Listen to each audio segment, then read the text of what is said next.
कोणाला आंतरराष्ट्रीय पुरस्कार मिळतात, कोणाला देशभरात पुरस्कार मिळतात, कोणाला राज्यस्तरीय मिळतात, जिल्ह्याचे, तालुक्याचे, गावचे. पुरस्कार हा पुरस्कार असतो. एखाद्याचं काम कुठल्या क्षेत्रामध्ये असेल तर त्या क्षेत्रातील समाजाची आवड लक्षात घेता त्याच्यामध्ये कमी जास्त प्रसिद्धी मिळते. आता प्रत्येक माणसाला आपला पोरगा क्रिकेटर असला तर क्रिकेटला जी क्रेज आहे किंवा क्रिकेटच्या विषयी एकूण IPL माध्यमातून आता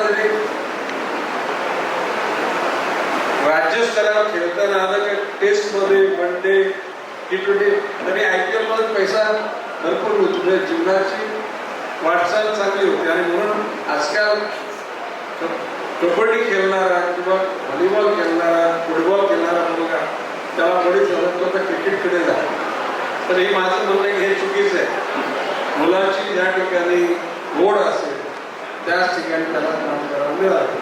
आता प्रताप माडिक सर आहेत त्या ज्या लाखो नाही विद्यालयामध्ये ते विद्यार्थी म्हणून शिकले, तिथेच पदवीधर झाले, तिथेच त्यांनी विद्यालयामध्ये प्रोफेसर म्हणून सुरुवात केली. आज ते प्राचार्य आहेत.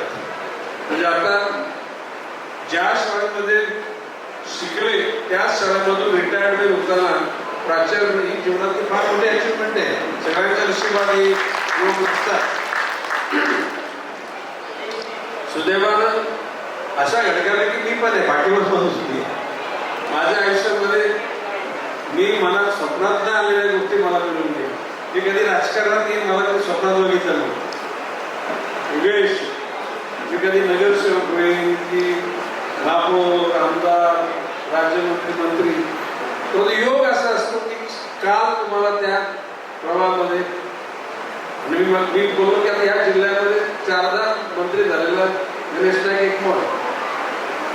परंतु ते जे काही प्रेम जनतेला दिलं, जनतेने शक्ती दिली, त्या शक्तीला तो विजय. आता या ठिकाणी बऱ्याच सन्माननीय लोकांचा आपण सन्मान केला. कोणी सरकार क्षेत्रामध्ये काम केले, कोणी शिक्षण क्षेत्रामध्ये काम केले, कोणी बँकिंग क्षेत्रामध्ये काम केलं. आता काटकर ज्या बँकेचे संचालक आहेत ती बँक मुंबई सहकारी बँक. प्रवीण हा माझा सहकारी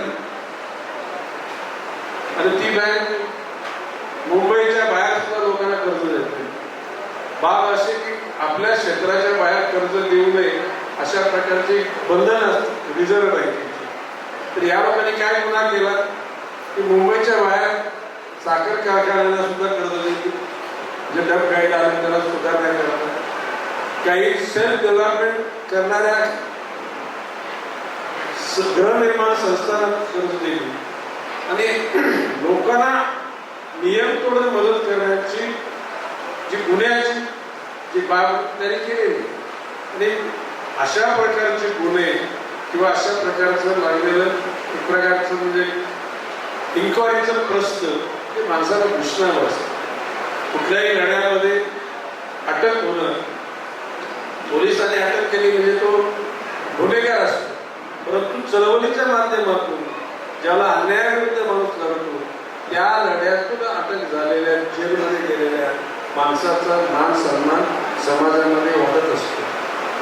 म्हणून आज दगदगती मुंबईचे या ठिकाणी कौतुक करतात आणि एकच सांगेल की भविष्य काळामध्ये वृत्तपत्र चालवणं, जाहिराती मिळतात.